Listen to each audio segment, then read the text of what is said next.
Hello everyone, this is your friend Sabiha. Welcome back to our channel states to excellence, जहां पर आपको BEd से related हर एक videos मिलेगी। सो गाइस, आज हम करने वाले हैं पेडागोजी ऑफ मैथमेटिक्स का पार्ट 2। पार्ट 1 ऑलरेडी हमने डिस्कस कर लिया है। अगर आपसे मिस आउट हो गया है वीडियो तो लिंक आपको आई बटन पर मिल जाएगा, आप वहां पर जाकर देख सकते हो। तो हम आज शुरू करेंगे डायरेक्टली क्वेश्चन नंबर 1 से, और हम क्वेश्चंस में ही अपने कॉन्सेप्ट को भी क्लियर करते जाएंगे। Okay, so let's get started. So, the first question of today's session is mathematics is known as exact science because of its dash. Mathematics को exact science कहा गया है, क्यों? Options रहे ये: because of its complexity, logical sequence, discovery या फिर precision। तो कॉम्प्लेक्सिटी मतलब होता है डिफ़िकल्टी। तो क्या मैथमेटिक्स को एग्जैक्ट साइंस उसके डिफ़िकल्टी की वजह से कहा गया है, या फिर लॉजिकल सीक्वेंस की वजह से कहा गया है, या तो उसमें एक बच्चा डिस्कवर करता है आंसर को अपने, इस वजह से उसको कहा गया है एग्जैक्ट साइंस, या फिर उसके प्रिसिजन की वजह से मतलब एक्यूरेसी की वजह से कहा गया है। तो यहाँ पर जो राइट आंसर है आपका वो है ऑप्शन डी, प्रिसिजन।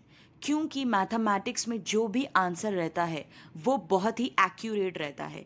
यहाँ पर हमको जो भी आंसर आता है मैथमेटिक्स में, या तो वो राइट होगा या तो वो रॉन्ग होगा। कोई भी मिडवे नहीं रहता है राइट और रॉन्ग के बीच में, ठीक है? मतलब मे बी नॉट वाला सीन यहाँ पर नहीं रहता है मैथमेटिक्स में। या तो आंसर हमारा पूरा करेक्ट राइट होगा या तो पूरा ही रॉन्ग होगा। तो इसीलिए जो भी आंसर रहता है वो एकदम एक्यूरेट रहता है, इसलिए मैथमेटिक्स को एग्जैक्ट साइंस कहा गया है because of its precision and accuracy. Okay, now the second question is which of the following is untrue regarding nature of mathematics? Nature of mathematics को लेकर इनमें से कौन से statements true नहीं है? Okay, गलत है ये बताना है। Options रहे ये: Mathematics is an intellectual game. Mathematics is the subject of logical sequence. Mathematics is the science of precision and accuracy.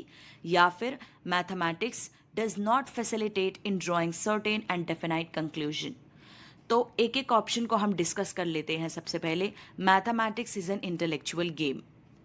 मतलब हम मैथमेटिक्स में कोई भी पजल सॉल्व करते हैं या फिर प्रॉब्लम सॉल्व करते हैं तो उससे क्या होता है, एक इंडिविजुअल की, एक स्टूडेंट की मेंटल एक्सरसाइज होती है हेल्दी वे में। इसीलिए कहा गया है mathematics is an intellectual game. Okay, ये नेचर है मैथमेटिक्स का। Second is mathematics is the subject of logical sequence. मतलब मैथमेटिक्स जो सब्जेक्ट है वो क्या है, एक लॉजिकल सीक्वेंस में चला आता है। अगर हम छोटे बच्चों को मल्टीप्लिकेशन सिखाने जा रहे हैं तो सबसे पहले हम उसको 1 डिजिट का मल्टीप्लिकेशन सिखाएंगे, फिर 2 डिजिट्स पे आएंगे, फिर 3 डिजिट्स पे आएंगे। करेक्ट? हम उसको क्या डायरेक्टली 3 डिजिट्स के मल्टीप्लिकेशन सिखाना चालू करेंगे? नहीं, बिकॉज हमेशा एक पैटर्न फॉलो होता है, एक सीक्वेंस फॉलो होता है, तो हमको वो सीक्वेंस में ही जाना होता है। करेक्ट? तो ये होता है सिंपल से कॉम्प्लेक्स की तरफ बढ़ना। तो ये सीक्वेंस फॉलो होता है मैथ्स में। क्लियर हुई बात? तो हमेशा मैथ्स में एक सीक्वेंस, लॉजिकल सीक्वेंस फॉलो होता है।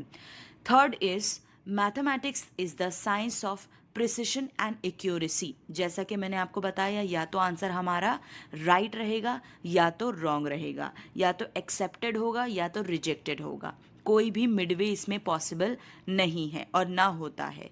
नाउ लास्ट पे आते हैं, mathematics does not facilitate in drawing certain and definite conclusion. तो ये हमारा मैथमेटिक्स का नेचर नहीं है। मैथमेटिक्स हमको हमेशा हमेशा जो है सर्टेन और डेफिनाइट कंक्लूजन ही ड्रॉ करके देता है। मतलब हमारा जो आंसर रहता है, कंक्लूजन रहता है, वो हमेशा डेफिनाइट रहता है, ट्रू रहता है और सही रहता है। क्लियर हुई बात? तो हमारा यहाँ पर राइट ऑप्शन क्या है? Option D. ओके, ये हमारा नेचर ऑफ मैथमेटिक्स के रिगार्डिंग ट्रू नहीं है। अब चलते हैं हम नेक्स्ट क्वेश्चन की तरफ। According to NCF 2005, aims and objectives of teaching mathematics at secondary and higher secondary level are to encourage and enable students to।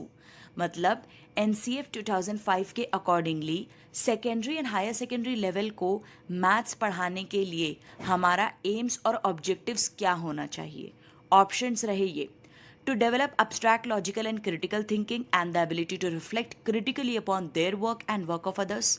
मतलब उनके अंदर हमको जो है उनको इनकरेज करना है ताकि उनके अंदर critical thinking, logical thinking, abstract thinking, ये सारी थिंकिंग जो है डेवलप हो, और उनके अंदर ये एबिलिटी लाना है कि वो अपने वर्क पर रिफ्लेक्ट कर सके और साथ ही साथ दूसरों के वर्क पर भी रिफ्लेक्ट, मतलब अपने वर्क को देख सके कि वो कैसा परफॉर्म कर रहे हैं, ठीक है। तो ये चीज़ को बोलते हैं रिफ्लेक्ट करना। Second is become confident in using mathematics to analyze and solve problems both in school and in real life situation।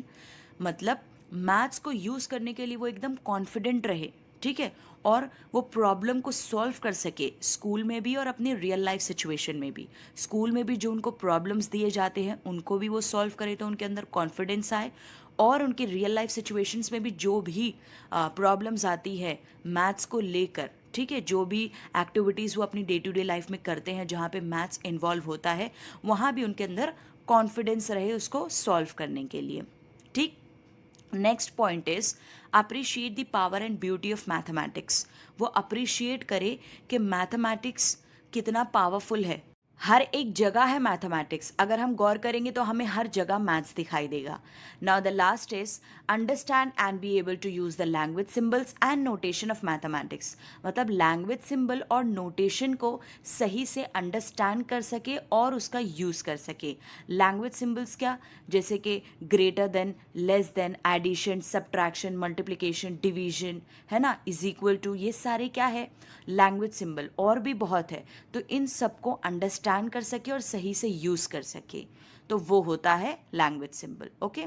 तो ये सारे ही एम्स और ऑब्जेक्टिव्स है हमारे सेकेंडरी और हायर सेकेंडरी लेवल को पढ़ाने के लिए। अगर हम मैथ्स पढ़ाते हैं तो ये सारे एम्स और ऑब्जेक्टिव्स होना चाहिए। तो इसीलिए ऑप्शन में हमारा राइट आंसर आएगा option D, all are correct. Understood. Now the next question is mathematics is needed by all of us whether rich or poor, high or low, which value is this. मतलब maths की ज़रूरत हर किसी को पड़ती है, चाहे वो रिच हो या पुअर हो, हाई हो या लो हो। तो ये कौन सी वैल्यू है। ऑप्शंस रहे ये आपके सामने, utilitarian value, aesthetic value, international value या फिर इंटेलेक्चुअल वैल्यू। अब देखो, चाहे वो अमीर हो या गरीब हो, अपने कपड़े तो खरीदने जाता होगा, ग्रॉसरीज खरीदने जाता होगा, फूड आइटम्स या फिर बुक्स या फिर फ्रूट्स लेने के लिए तो जाता ही होगा, ठीक है। तो ये सब लेने जब हम जाते हैं तो हमको पे करना होता है, तो कितना अमाउंट पे करना है, कितना रिटर्न लेना है, ये सब के लिए कैलकुलेशन आना चाहिए, और कैलकुलेशन क्या है, मैथ्स है, करेक्ट।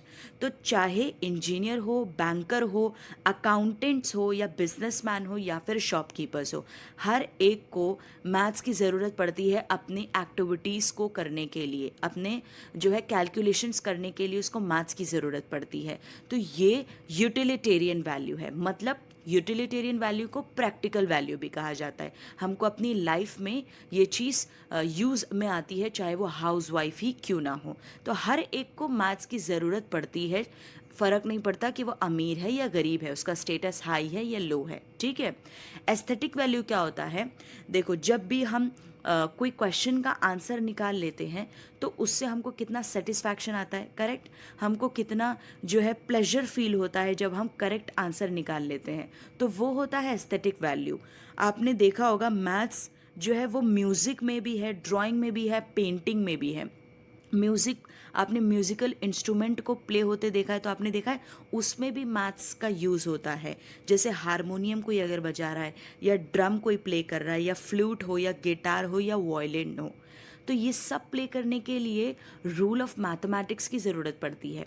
अगर एक इंसान डांस करता है तो उसमें स्टेप्स जो वो करता है तो वो भी जो है मैथ्स के रूल पे करता है। सिंगिंग में भी मैथ्स का रूल लगता है। तो आप देख रहे हो किस तरीके से मैथ्स हर जगह है। तो ये होता है एस्थेटिक वैल्यू, क्योंकि ये सब करने से एक इंसान को प्लेजर मिलता है, ओके। तो इसीलिए इसको कहा जाता है एस्थेटिक वैल्यू।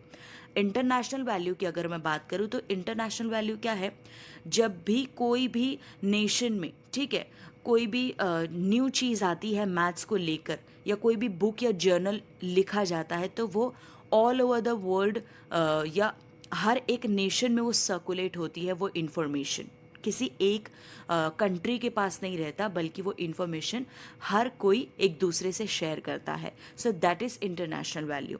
अगर मैं बात करूँ इंटेलेक्चुअल वैल्यू की, तो इंटेलेक्चुअल वैल्यू क्या है? मैथ्स को सॉल्व करने से एक इंसान के अंदर इंटेलेक्चुअल पावर डेवलप होती है, इमेजिनेशन उसकी बढ़ने लगती है ना. वो जब फॉर्मूलाज को पढ़ता है तो उसकी मेमोराइजेशन स्ट्रांग होने लगती है. वो कोई क्रिटिकल सम अगर कर रहा होता है तो उसकी ऑब्जर्वेशन स्किल बढ़ती है, उसका कंसंट्रेशन पावर बढ़ता है, उसके रीजनिंग पावर बढ़ती है, उसकी क्रिएटिविटी बढ़ती है. तो ये सब क्या है? ये सब इंटेलेक्चुअल वैल्यूज़ है. ओके, तो सारे वैल्यूज़ आपको क्लियर हुए कौन से वैल्यूज़ किसको बोलते हैं. तो हमारे क्वेश्चन का राइट आंसर क्या है? Option A, utilitarian value. Okay, utilitarian value is also called as practical value. Now the next question is dash is known as plan of action. इनमें से किसको प्लान ऑफ एक्शन भी कहा जाता है? ऑप्शंस रहे ये: year plan, lesson plan, unit plan, या फिर नन ऑफ दीज. तो मैं आपको बता दूं, देखो, हमको हर एक चीज़ करने के लिए प्लान तो करना ही होता है. अगर हम प्लान करते हैं तो हमारी चीज़ बहुत ही स्मूथली जाती है. तो इसी तरीके से एक टीचर अगर लेसन देने जा रही है क्लासरूम में, तो उसको लेसन प्लान भी करना चाहिए कि मुझे पढ़ाना क्या है और जो भी पढ़ाना है उसको कैसे पढ़ाना है, कौन सी स्ट्रैटेजीज़ मुझे चुननी है, कौन से टीचिंग एड्स मुझे यूज़ करने हैं. और बच्चों को जब समझ में आ जाएगा तो फिर मैं उनको मेजर कैसे करूँगी, असेस कैसे करूँगी, ठीक है, मैं चेक कैसे करूँगी या फिर इवैल्यूएट कैसे करूँगी कि उनको समझ में आया या नहीं. तो ये सारी चीज़ एक टीचर अपने लेसन प्लान में लिखती है. तो लेसन प्लान को ही कहा जाता है plan of action. So here the answer is option B. Plan of action मतलब जो भी हमने लिखा है उसको एक्शन में लाना है, उस पर एक्ट करना है. जो भी हमने लेसन प्लान में लिखा है उसको हमारे एक्ट में लाना है, मतलब उसको हमें क्लास में जाके करना है. सो that is plan of action. Understood? Now the next question is which of the following is the first step in the scientific method of problem solving. Problem solving में सबसे पहला स्टेप इनमें से कौन सा है? ऑप्शंस रहे ये: formation of hypothesis, testing the hypothesis, identifying and defining the problem, या फिर एनालाइजिंग द प्रॉब्लम. अब इसका आंसर देने के लिए हमको प्रॉब्लम सॉल्विंग के सारे स्टेप्स को जानना ज़रूरी है. ठीक है, टीचर प्रॉब्लम सॉल्विंग ये मेथड को क्यों यूज़ करती है? बच्चों के अंदर साइंटिफिक एटीट्यूड को डेवलप करने के लिए. ओके, तो अब हम सबसे पहले इसके स्टेप्स को समझ लेते हैं. तो सबसे पहला जो स्टेप होता है प्रॉब्लम सॉल्विंग का वो है identifying and defining the problem. Okay, so यही हमारा क्वेश्चन है. तो क्वेश्चन का आंसर क्या आएगा? Identifying and defining the problem. अब बच्चों को क्या करना है?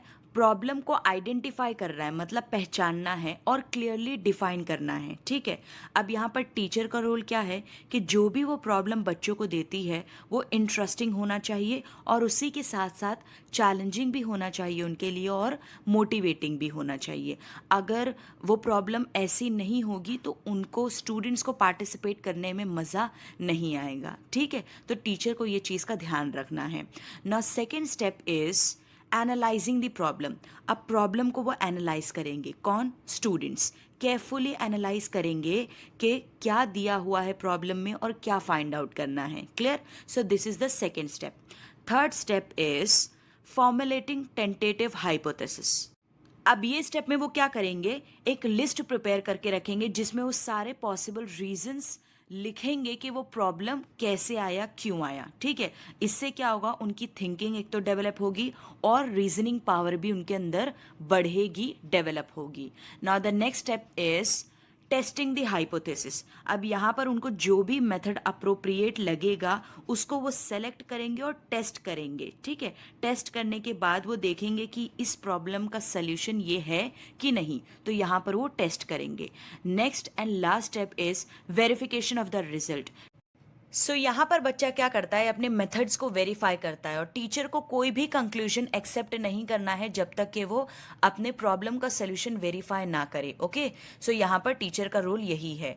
तो ये पांचों स्टेप आपको याद रखना है प्रॉब्लम सॉल्विंग के, ये सारे सीक्वेंस में आपको याद रखना है. तो हमारा आंसर क्या आएगा? Option C, identifying and defining the problem. So ये हमारा फर्स्ट स्टेप है प्रॉब्लम सॉल्विंग का. Okay, now next question is I discover और I find comes under which method of teaching. मतलब मैंने डिस्कवर किया, मैंने फाइंड किया, मैंने ढूंढा, ये कौन से मेथड ऑफ टीचिंग में आता है? ऑप्शंस रहे ये: problem solving method, discussion method, project method या फिर ह्यूरिस्टिक मेथड? तो आई डिस्कवर और I find comes under heuristic method. The answer is option D. Now why heuristic method? Because heuristic जो है वो ग्रीक वर्ड ह्यूरिस्को से आया है, जिसका मतलब ही होता है आई डिस्कवर और आई फाइंड। मतलब यहाँ पे जो बच्चा होता है वो डिस्कवरर होता है, वो डिस्कवरीज करता है, चीज़ों को डिस्कवर करता है खुद से, ना कि यहाँ पे वो पैसिव लर्नर की तरह नॉलेज को रिसीव करता है। बिल्कुल भी नहीं, यहाँ पे वो खुद चीज़ों को डिस्कवर करता है, इंडिपेंडेंट डिस्कवरर होता है इन शॉर्ट। ठीक है, तो ये होता है ह्यूरिस्टिक मेथड। क्लियर है? Now the next question is who developed micro teaching initially? Micro teaching को सबसे पहले किसने डेवलप किया? ऑप्शंस रहे ये, W.H. Kilpatrick, Dwight W Allen, H.C. Morrison या फिर एडमंड एमिडन। तो माइक्रो टीचिंग है क्या, सबसे पहले हम उसको समझते हैं। माइक्रो मतलब छोटा, टीचिंग मतलब टीचिंग, मतलब यहाँ पे टीचिंग को थोड़ा सा शॉर्ट कर देना है, छोटा कर देना है। मतलब हमको कम समय में जो है ज़्यादा इन्फॉर्मेशन बच्चों को देनी है। ज़्यादा मतलब एक ही टॉपिक को बच्चों को एक्सप्लेन करना है। अब ये जो यूज़ करती है वो पीपल टीचर यूज़ करती है। मतलब जब हम अपने इंटर्नशिप में होते हैं या फिर हम प्री सर्विस होते हैं, अपने सर्विस में नहीं बल्कि हम अपने सर्विस में लगने से पहले, ज्वाइन होने से पहले जो करते हैं वो होता है प्री सर्विस। तो ये यूज़ हम करते हैं माइक्रो टीचिंग तब, ओके, प्री सर्विस में, ताकि हम अपने स्किल्स को एक टाइम पे एक स्किल को जो है डेवलप कर सके। तो इसका मेन मकसद क्या होता है? टीचर की स्किल्स को डेवलप करना या फिर टीचर के बिहेवियर में मॉडिफिकेशन लाना। तो ये होता है माइक्रो टीचिंग का मकसद। तो माइक्रो टीचिंग जो डेवलप किया था वो थे हमारे Dwight W Allen, that is option B. Okay, तो ड्वाइट डब्ल्यू एलन ने स्टैनफोर्ड यूनिवर्सिटी में जो है माइक्रो टीचिंग को डेवलप किया था 1963 में। आप ईयर भी लिख के रख लेना, आपको ईयर भी एमसीक्यूज में पूछ सकता है। ओके, अगर बात करें इंडिया में किसने डेवलप किया था, तो इंडिया में डी तिवारी ने 1967 में डेवलप किया था इलाहाबाद में। ओके, मैं फिर से रिपीट करती हूँ, ड्वाइट डब्ल्यू एलन ने इसको डेवलप किया था इनिशियली, मतलब शुरुआत में सबसे पहले 1963 में स्टैनफोर्ड यूनिवर्सिटी में। लेकिन इंडिया में किसने किया था? डी तिवारी ने 1967 इलाहाबाद में। क्लियर है? Now next question is time taken for a micro teaching lesson is dash. Micro teaching lesson के लिए कितना टाइम लगता है? ऑप्शंस रहे ये, 30 से 40 मिनट, 20 से 30 मिनट, 15 से 20 मिनट या फिर 5 से 10 मिनट। तो याद रखना, माइक्रो टीचिंग लेसन के लिए 5 से 10 मिनट ही लगता है। ओके, इसीलिए इसको माइक्रो टीचिंग कहा जाता है। तो 5 से 10 मिनट में हमको एक लेसन कंप्लीट कर देना है। मतलब एक लेसन मीन्स एक टॉपिक के बारे में फुल इन्फॉर्मेशन दे देनी है। सो हमारा आंसर क्या आएगा? Option D. क्लियर है? नेक्स्ट क्वेश्चन पे चलते हैं। As per the guidelines of NCTE, in micro teaching, number of peoples for a micro teaching lesson is dash. मतलब NCTE की गाइडलाइंस के अकॉर्डिंगली माइक्रो टीचिंग में माइक्रो टीचिंग लेसन देते वक्त नंबर ऑफ पीपल्स कितने होने चाहिए? ऑप्शंस रहिए 3 to 5 peoples, 5 to 7 peoples, 5 to 10 peoples या फिर 10 to 13 पीपल्स। तो याद रखना, माइक्रो टीचिंग में टाइम कितना होना चाहिए? 5 से 10 मिनट। और कितने बच्चे होने चाहिए? 5 to 10 peoples. So here the answer is option C. Okay, दोनों ही 5 से 10 है। Next question is black board comes in which group or category of teaching aids. मतलब ब्लैक बोर्ड कौन से कैटेगरी में आता है टीचिंग एड्स के? ऑप्शंस रहे ये, audio aids, visual aids, audio visual aids या फिर ऑल ऑफ द अबव। तो सबसे पहले हम समझते हैं एक एक ऑप्शन को। ऑडियो एड्स क्या होता है? कोई भी इंस्ट्रक्शनल डिवाइस जिसको सुना जा सके लेकिन देखा ना जा सके, वो है ऑडियो एड्स। सिंपल है, ऑडियो मतलब आवाज़। तो अगर हमको इंस्ट्रक्शनल डिवाइस से आवाज़ आती है, ठीक है, हम आवाज़ को सुन सकते हैं लेकिन उसको देख नहीं सकते, तो वो है ऑडियो एड्स। विजुअल एड्स क्या है? विजुअल मतलब हम जिसको देख सकते हैं, जो भी इंस्ट्रक्शनल डिवाइस को हम देख सकते हैं लेकिन हम सुन नहीं सकते, तो वो है visual aids. Audio visual ads क्या है? जिसको हम देख भी सके और सुन भी सके, तो वो इंस्ट्रक्शनल डिवाइस को बोला जाता है ऑडियो विजुअल एड्स। क्लियर है? तो ब्लैक बोर्ड क्या है? ब्लैक बोर्ड को हम देख सकते हैं लेकिन हम सुन नहीं सकते, तो ब्लैक बोर्ड हुआ विजुअल एड्स। ओके, तो जो भी इंस्ट्रक्शनल डिवाइस जिसको हम देख सकते हैं that is visual aids, so therefore black board is visual aids. Okay, now the next question is instructional aids are used by the teachers to, मतलब टीचर इंस्ट्रक्शनल एड्स यूज करती है क्यों? Options रहे ये, to glorify the class, class को बहुत ज़्यादा glorify या ब्यूटीफुल बनाने के लिए, to attract the students, students को अट्रैक्ट करने के लिए, to clarify the concept, concept को क्लैरिफाई करने के लिए, या फिर टू इंश्योर डिसिप्लिन, क्लासरूम में डिसिप्लिन बनाए रखने के लिए। तो ऑब्वियसली जब भी टीचर इंस्ट्रक्शन देते वक्त अगर इंस्ट्रक्शनल एड्स या फिर टीचिंग एड्स यूज़ करती है तो उसका मकसद यही होता है कि जो भी कॉन्सेप्ट वो सिखा रही है उसको बहुत ही बेहतरीन तरीके से अपने स्टूडेंट्स तक पहुंचा सके और क्लैरिफाई कर सके। तो ऑप्शन सी यहाँ पे राइट आंसर है। देखो, आप सोच सकते हो कि हम स्टूडेंट्स को अट्रैक्ट भी कर सकते हैं उससे और अपने क्लास को ब्यूटीफुल भी बना सकते हैं, तो ये भी करेक्ट है, लेकिन सबसे ज़्यादा जो करेक्ट हमारा ऑप्शन है वो है टू क्लैरिफाई द कॉन्सेप्ट। आपको हो सकता है ऑप्शन में ऐसे ही सिमिलर थोड़े ऑप्शंस और मिल जाए, लेकिन आपको उसके साथ जाना है जो एकदम ज़्यादा राइट है। तो यहाँ पर हम इंस्ट्रक्शनल एड्स का यूज़ करते हैं clarify the concept, to clarify the concept, concept को क्लैरिफाई करने के लिए, यह हमारा ज़्यादा मेन मकसद होता है। समझ में आ रही है बात? तो हमारा आंसर क्या रहेगा? Option C. क्लियर है? Now the next question is which of the following does not belong to a projected aid, इनमें से कौन सा ऑप्शन या कौन सा जो एग्जाम्पल है वो प्रोजेक्टेड एड का नहीं है, वो प्रोजेक्टेड एड को बिलोंग नहीं करता है। ऑप्शंस रहे ये, OHP प्रोजेक्टर, मैग्नेटिक बोर्ड, एपिडायस्कोप या फिर फिल्म प्रोजेक्टर। तो यहाँ पर सबसे पहले हम समझेंगे प्रोजेक्टेड और नॉन प्रोजेक्टेड एड होता क्या है।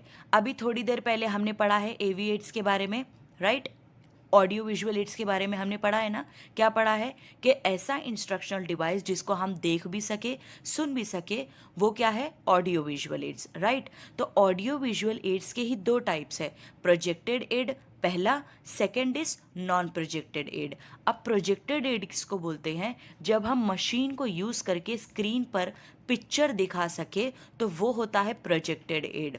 और नॉन प्रोजेक्टेड एड में कोई भी मशीन का यूज नहीं होता है, कोई भी प्रोजेक्शन का यूज नहीं होता है। Okay, so that is non projected aid. अब मैं आपको अगर पिक्चर से समझाऊं तो देखो, ये है projected aids, film projector, episcope, opaque projector और OHP प्रोजेक्टर। तो ये सारे मशीन्स को यूज़ करके हम स्क्रीन पर पिक्चर दिखा सकते हैं, तो इन सबको बोला जाता है प्रोजेक्टेड एड्स। अब समझ में आया है ना? देख के ज़्यादा अच्छे से समझ में आता है। नाउ नेक्स्ट क्या है? Non projected aid. Non projected aid किसको बोलते हैं? जब हम प्रोजेक्शन का यूज़ ना कर पाए या फिर जहाँ पे मशीन का यूज़ ही नहीं होता। अगर मैं एग्जाम्पल बताऊँ तो ये सारे flash card, newspaper, maps and magnetic board, so ये सारे किसके एग्जाम्पल है? नॉन प्रोजेक्टेड एड्स के। इसमें कोई भी मशीन की ज़रूरत नहीं लगती, कोई भी प्रोजेक्शन का यूज़ नहीं होता। अब समझ में आया दोनों के बीच में डिफरेंस? ओके, अब याद रहेगा आप लोगों को। तो यहाँ पर क्या पूछा है? Which of the following does not belong to a projected aid, इनमें से कौन सा एग्जाम्पल प्रोजेक्टेड एड का नहीं है? तो आप अब वीडियो को 5 सेकेंड के लिए पॉज करो और खुद आंसर सोचो। तो यहाँ पर मैग्नेटिक बोर्ड प्रोजेक्टेड एड का एग्जाम्पल नहीं है, बिकॉज मैग्नेटिक बोर्ड में कोई भी जो है मशीन यूज़ नहीं होती है। बाकी हमारे OHP प्रोजेक्टर में भी मशीन यूज़ होती है, एपिडायस्कोप भी मशीन ही है और फिल्म प्रोजेक्टर भी जो है हमारे प्रोजेक्टेड एड का एग्जाम्पल है। जो नॉन प्रोजेक्टेड एड का एग्जाम्पल है वो क्या है? Magnetic board. क्लियर है? Now the next question is which of the following statements shows the importance of ICT in mathematics, इनमें से कौन सा स्टेटमेंट ICT के इम्पॉर्टेंस को शो करता है मैथ्स में? ऑप्शंस रहे ये, अब आपको मालूम है हमारा जो अब वर्ल्ड है वो कितना वर्चुअल हो गया है। इवन बच्चा भी अब सेल फोन यूज़ करना सीख गया है। आपके भी घर में बच्चे होंगे तो आपको मालूम होगा कि हम जिस उम्र में मोबाइल देखे भी नहीं थे वो इस उम्र में जो है यूट्यूब ओपन करके कार्टून लगा लेते हैं, है ना। आप सबके घर में आप लोगों को पता होगा। तो यहाँ पर अगर हम वही चीज़ को अपने टीचिंग लर्निंग में यूज़ करते हैं तो कितना ज़्यादा इफ़ेक्टफुल टीचिंग बन जाती है उससे, और लर्निंग भी, वो आप सोच भी नहीं सकते। तो वो है आईसीटी। आईसीटी का अगर मैं फुल फॉर्म आपको बताऊं तो आईसीटी का फुल फॉर्म है इंफॉर्मेशन एंड कम्युनिकेशन टेक्नोलॉजी। तो ये क्या है, ये एक फॉर्म ऑफ टेक्नोलॉजी है जो हम यूज़ करते हैं इंफॉर्मेशन को ट्रांसफ़र करने के लिए या फिर शेयर और एक्सचेंज करने के लिए इलेक्ट्रॉनिक डिवाइस से। करेक्ट है। तो अब यहाँ पर जैसे कि आप देख सकते हो एक टीचर सिखा रही है लैपटॉप पे एक स्टूडेंट को, है ना। तो इस तरीके से हमको बच्चों को सिखाना है। कभी कभी हमें ये भी मेथड को अपनाना चाहिए, इसका भी हमें यूज़ करना चाहिए। तो यहाँ हमसे पूछ रहा है कि कौन सा स्टेटमेंट आईसीटी के इम्पोर्टेंस को शो करता है। अब हम एक एक स्टेटमेंट को पढ़ते जाते हैं और समझते जाते हैं। सबसे पहला क्या है, a teacher can develop interest and motivation among learners with the aid of ICT learning resources. ICT को यूज़ करके हम बच्चों के अंदर इंटरेस्ट और मोटिवेशन डेवलप कर सकते हैं। ऑफ कोर्स वो ये सब चीज़ देखते हैं तो कितने ज़्यादा एक्साइटेड हो जाते हैं, और जब एक्साइटेड होते हैं तो अपने आप उनके अंदर इंटरेस्ट और मोटिवेशन आ जाता है। तो हम ये चीज़ डेवलप कर सकते हैं आईसीटी को यूज़ करके। करेक्ट है। Next, the shift in learning style of learners proves the relevance of ICT in teaching learning. मतलब लर्निंग स्टाइल में भी एक लर्नर के चेंज आता है। वही एक क्या चॉक एंड टॉक मेथड को यूज़ करते रहना, थोड़ा सा हट के भी कभी हमें बच्चों को पढ़ाना चाहिए। तो आईसीटी को यूज़ करके हम वो भी कर सकते हैं। Next, the efficiency and smartness of learning is enhanced with the use of ICT. ICT को यूज़ करके हम लर्निंग को बहुत ज़्यादा स्मार्ट बना सकते हैं और इफेक्टफुल भी बना सकते हैं। Okay, now the next and last is the teaching of complex concept is made easy for learners with the aid of ICTs. मतलब आईसीटीज को यूज़ करके हम कॉम्प्लेक्स कॉन्सेप्ट को, मतलब डिफ़िकल्ट कॉन्सेप्ट को बहुत ही ज़्यादा ईजी वे में बच्चों के सामने रख सकते हैं और उनको एक्सप्लेन कर सकते हैं। तो ये सारा ही हमारा जो है इम्पॉर्टेंस है आईसीटी के बारे में, और ये सारा ही आईसीटी के इम्पॉर्टेंस को शो करता है। इसलिए हमारा ऑप्शन में राइट आंसर आएगा option D, all are correct. ठीक है, क्योंकि सारे ही ऑप्शंस हमारे करेक्ट है और सारे ही ऑप्शंस हमारे इम्पॉर्टेंस ऑफ आईसीटी को शो करते हैं मैथमेटिक्स में। क्लियर हुई बात। Now the next question is, to ensure learners' bright future, it is vital to support cycle of continuous professional growth for dash। मतलब बच्चों के लर्नर्स के ब्राइट फ्यूचर के लिए, अच्छे फ्यूचर के लिए किसका कंटिन्यूस प्रोफेशनल ग्रोथ होना ज़रूरी है।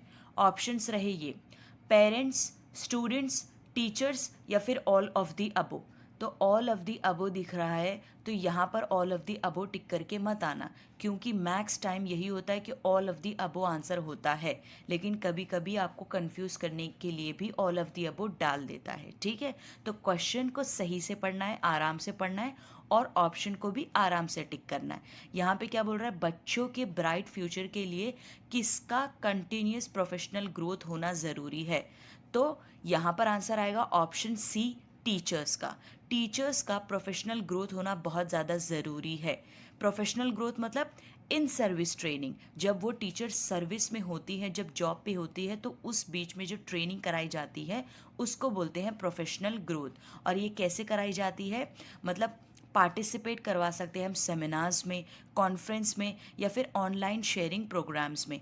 ये सारे प्रोग्राम्स में पार्टिसिपेट करके एक टीचर का प्रोफेशनल ग्रोथ किया जा सकता है। तो प्रोफेशनल ग्रोथ करवाने का या प्रोफेशनल डेवलपमेंट करवाने का मकसद क्या होता है, ताकि उनके जो नॉलेज है उसको अपग्रेड किया जा सके, जो स्किल्स है टीचर के अंदर उसको भी अपग्रेड किया जा सके, इन्हांस किया जा सके। तो यही मकसद होता है प्रोफेशनल डेवलपमेंट करवाने का, जो हम कैसे करवा सकते हैं, सेमिनार्स के थ्रू, कॉन्फ्रेंस के थ्रू, ऑनलाइन शेयरिंग प्रोग्राम्स के थ्रू। Understood, clear.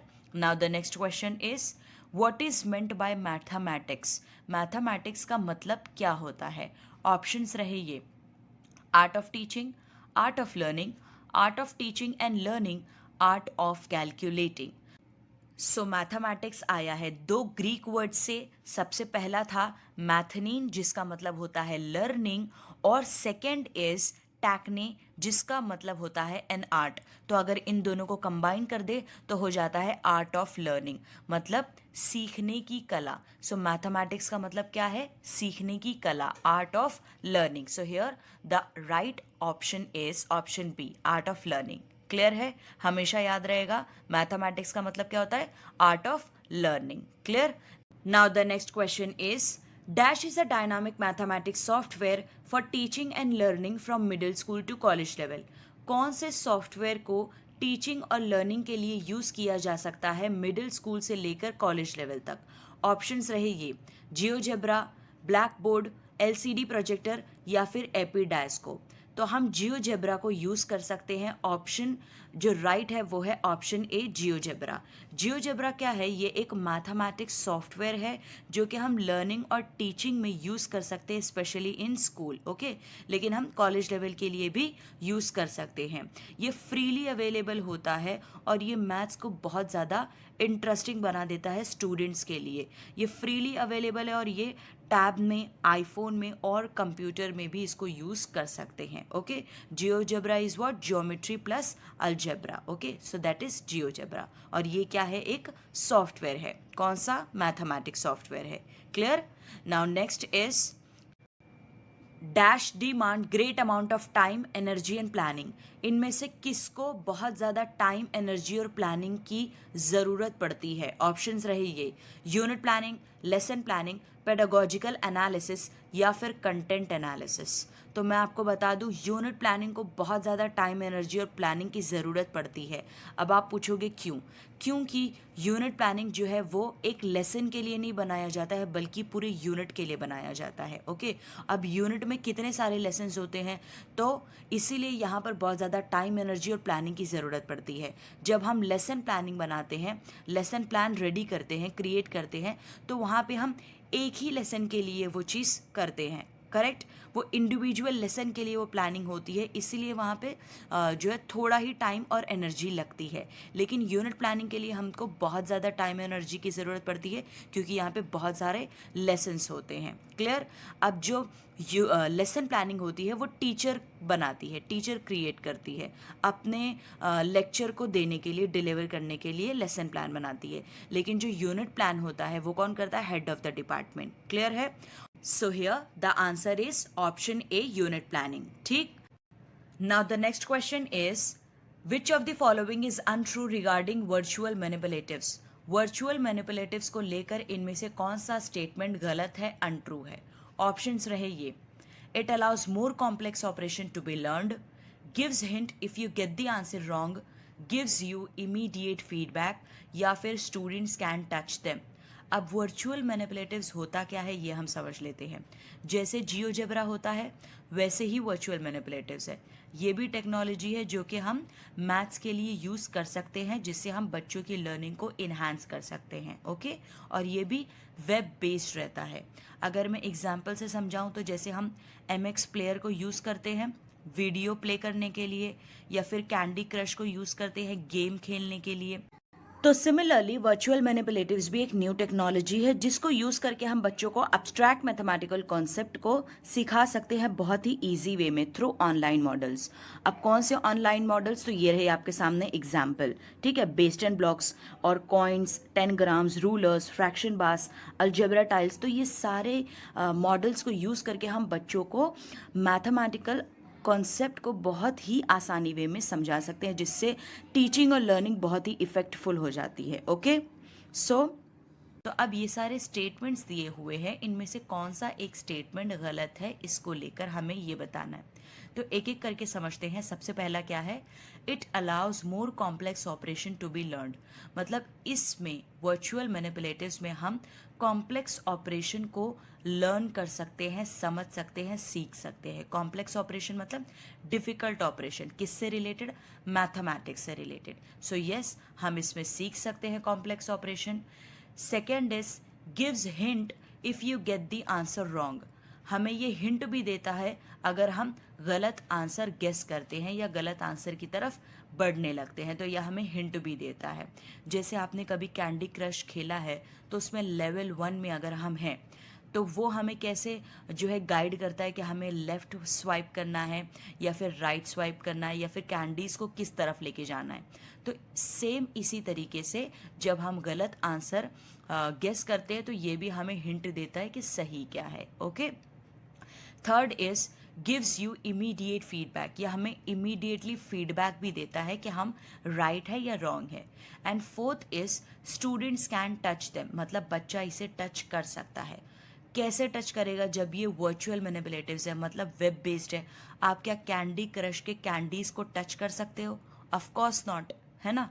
तो यहाँ पर वर्चुअल मैनिपुलेटिव्स में जितने भी ऑब्जेक्ट्स है वहाँ पे बच्चा उसको यूज़ कर सकता है, उससे सीख सकता है, लेकिन उसको टच नहीं कर सकता। ओके, सो स्टूडेंट्स कान टच देम। तो यहाँ पे हमारा आंसर क्या आएगा? Option D. ठीक है, स्टूडेंट्स कान टच देम, लेकिन यहाँ पे क्या लिखा है? Students can touch them. So इसलिए यहाँ पे हमारा आंसर आएगा ऑप्शन डी। क्लियर हुआ? Next question is dash refers to the systematic and effective teaching learning process which helps students to understand the concept, principles and phenomena. इनमें से कौन सा एक प्रोसेस बहुत ही सिस्टमैटिक और इफेक्टिव टीचिंग लर्निंग प्रोसेस है जिससे स्टूडेंट को मदद मिलती है कॉन्सेप्ट, प्रिंसिपल्स और फिनोमेना समझने में?